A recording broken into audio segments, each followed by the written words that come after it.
Jelas, di sana keduanya membicarakan rencana penjebakan Karin. Bahkan Mama dengan sengaja memberikan kunci cadangan pintu belakang dengan menjanjikan bayaran mahal untuknya jika rencananya berhasil.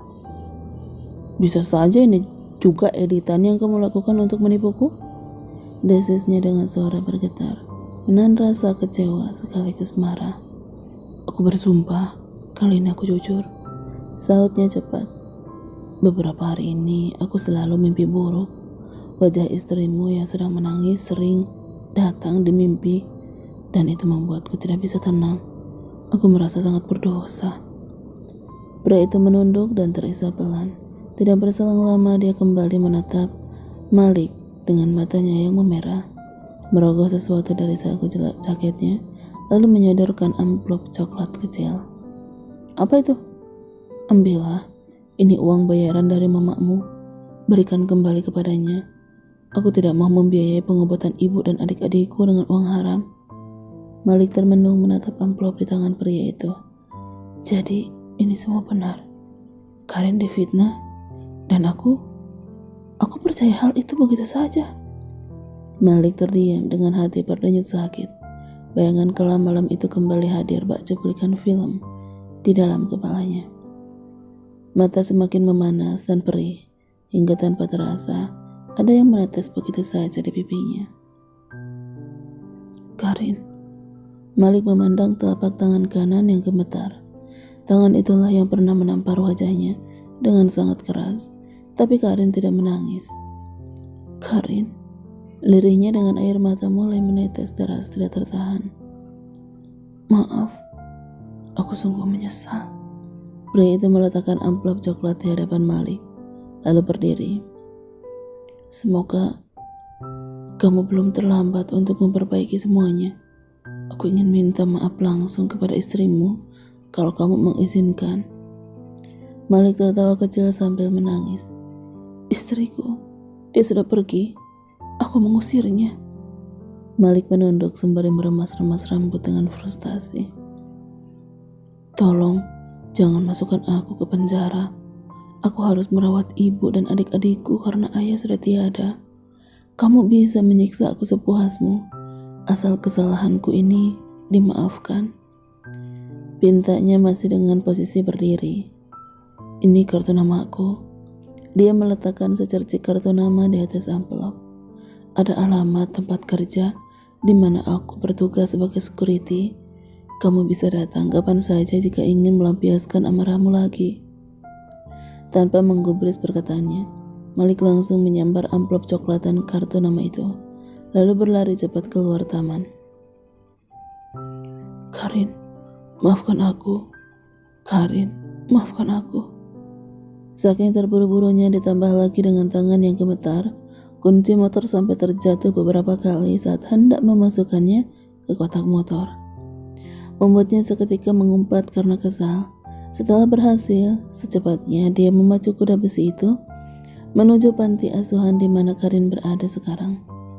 Tunggu aku, Karin. Aku akan menjemputmu pulang. Sepanjang perjalanan, Malik tidak bisa fokus. Bayangan kejadian di malam itu tidak bisa lepas dari benaknya.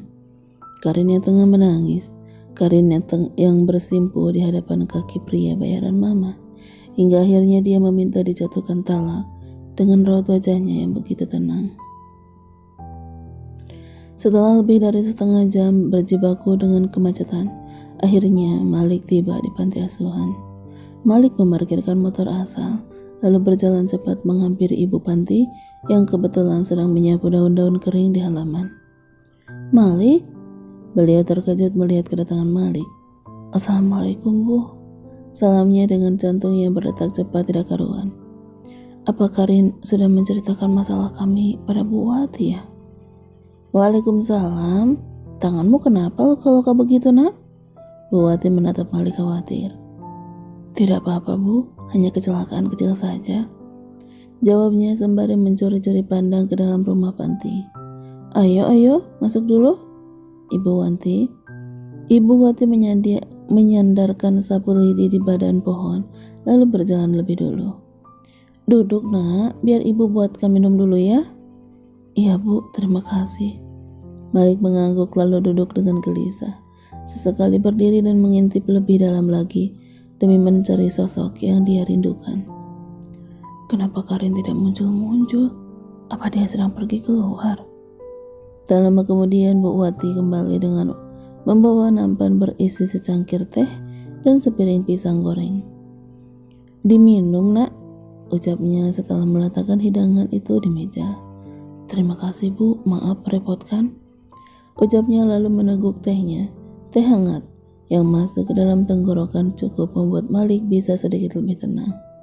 Tidak repot kok, hanya teh dan pisang goreng, tadi pagi saja. Beliau tersenyum ramah. Bu Ika kemana? Tanya Malik basa-basi.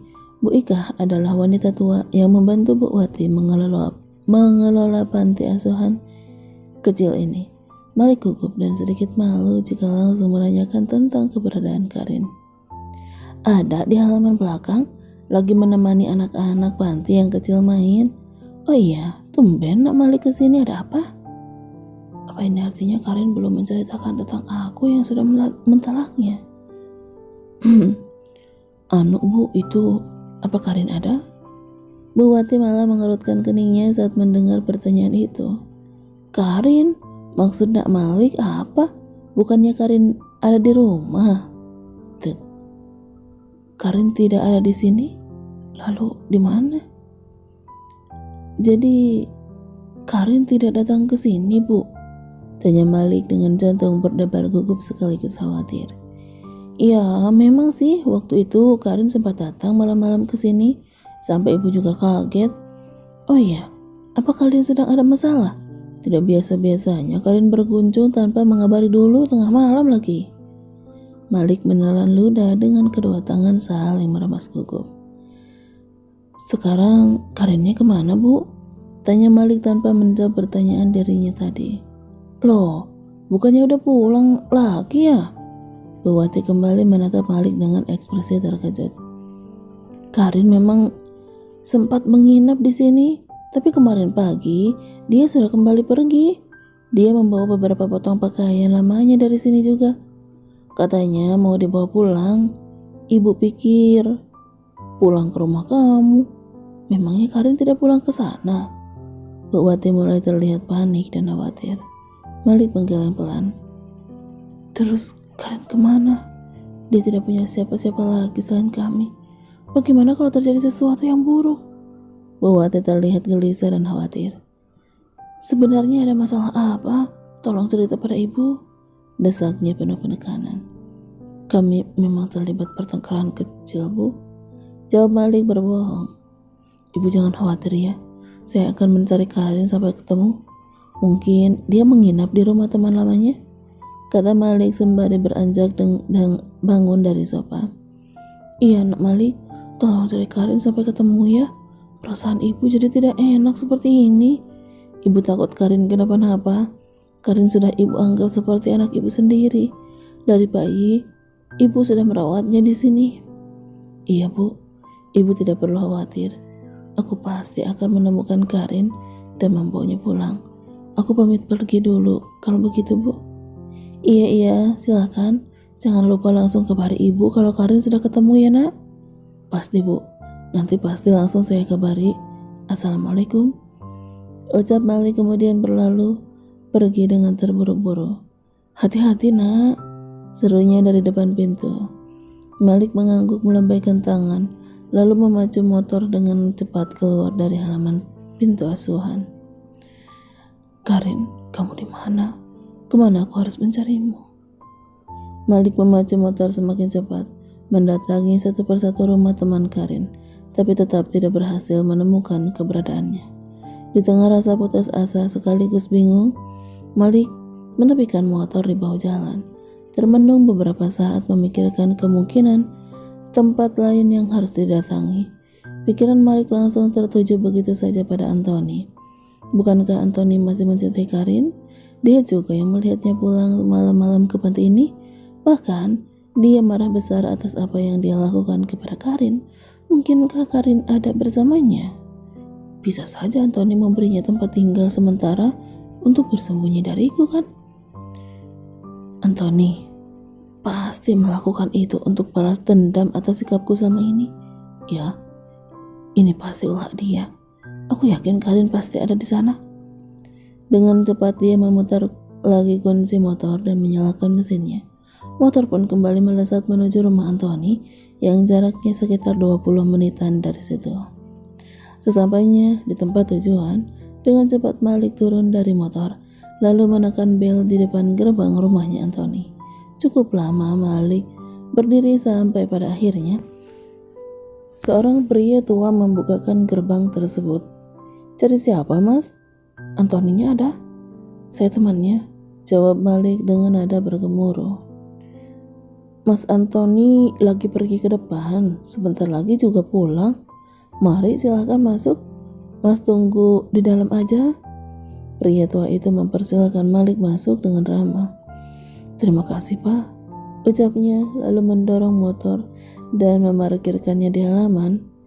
Dia duduk menunggu Anthony di kursi teras, sementara pria tua tadi masuk ke dalam dan tidak lama kembali lagi. "Diminum dulu, Mas." Beliau menyuguhkan secangkir teh. "Terima kasih, Pak. Tidak perlu repot-repot." "Tidak repot kok, silahkan diminum. Saya tinggal ke belakang dulu kalau begitu ya, Mas Anthony. Paling sebentar lagi dia datang." "Ya Pak, silakan." Malik mengangguk dan tersenyum ramah. Berkali-kali Malik melirik jam tangan, memandang gelisah pada gerbang yang terbuka lebar.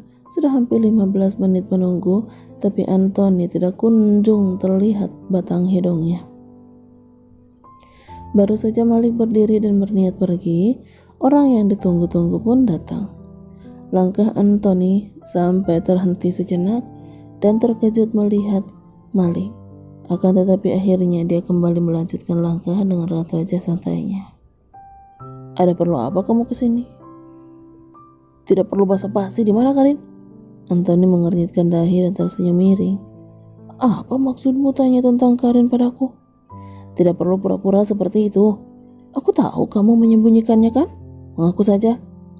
Tuding Malik sembari sebisa mungkin menahan emosi. "Kamu sudah tidak waras ya? Tiba-tiba menuduhku begitu. Karin ada di panti kan? Kenapa kamu malah cari dia ke rumah aku?" "Karin tidak ada di sana. Sejak kemarin pagi, Karin sudah pergi. Tapi dia tidak pulang ke rumahku."